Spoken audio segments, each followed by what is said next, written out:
You wake up, check your phone, the economy is growing, Whoa. markets are up, No companies way. are posting record Awesome. profits, and yet your paycheck feels frozen in time.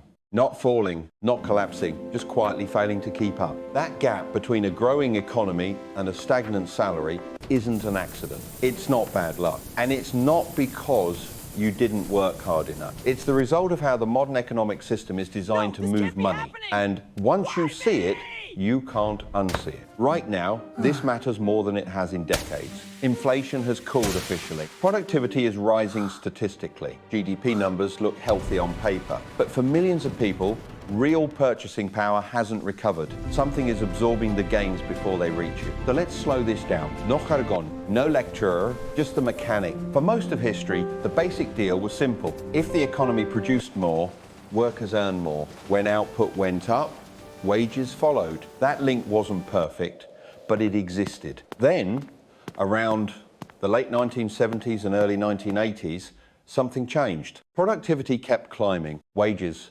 didn't. Imagine two lines on a graph. For decades, they move together. Then one keeps rising, the other flattens. That divergence is the story. Here's the first uncomfortable truth. The economy doesn't pay people, businesses do. And businesses don't pay based on growth. They pay based on leverage. If your role is replaceable, automated, outsourced, or oversupplied, your bargaining power shrinks. Even if the economy is booming, economic growth is not distributed automatically. It's allocated. Now let's talk about where the money actually goes when the economy grows. When productivity improves, companies can produce more with the same effort. That creates surplus value. That surplus has three main destinations: higher wages, lower prices, or higher profits. In theory, all three should happen. In practice, only one has been aggressively optimized: profits. Why?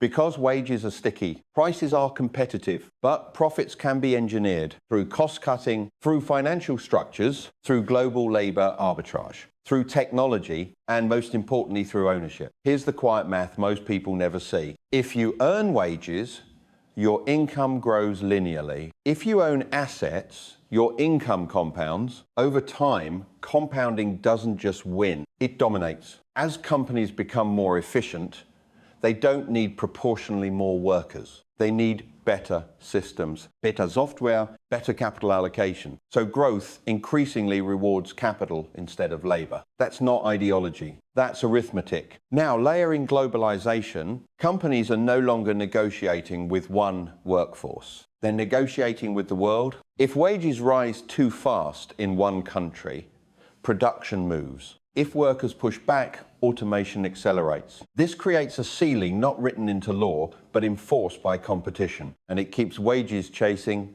never catching. But wait, governments track all of this. Central banks respond, policies adjust. So why doesn't that fix it? Because the system isn't optimized for wage growth. It's optimized for stability. Central banks don't target salary. They target inflation. If wages rise too fast, inflation follows. And inflation triggers tightening. Higher interest rates slow hiring. Cool labor markets reduce worker leverage. In other words, when wages start winning too much, the system applies brakes. Quietly, technically, rationally. Now add financialization. Over the last few decades, companies have increasingly focused on shareholder value. Stock buybacks, earnings per share, quarterly targets. Raising wages helps morale, but raising stock prices helps executives, investors, and pension funds. Guess which one wins boardroom debates? This creates a subtle irony. Your retirement account benefits from profit maximization. Your paycheck suffers from the same mechanism. You're cheering and competing against yourself. Let's talk inflation, because this is where confusion peaks. People are told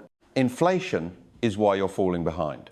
That's only half true. Inflation explains why money buys less. It doesn't explain why wages lag behind productivity. That lag is structural. Inflation is visible. Wage suppression is procedural. One makes headlines. The other hides in contracts, incentives, and global systems. Now contrast the public story with reality. Public story: the economy is growing, unemployment is low, opportunities are everywhere. Underlying reality: growth is increasingly captured upstream by capital owners who asset holders, by financial intermediaries, the economy isn't broken. It's working, just not for equal outcomes. This leads to a long-term risk most people underestimate. When wages stagnate, consumption relies on debt. Credit cards, mortgages, student loans. Debt fills the gap between income and cost of living. For a while, this works. Then it becomes fragile because debt can grow faster than wages, but not forever. Eventually,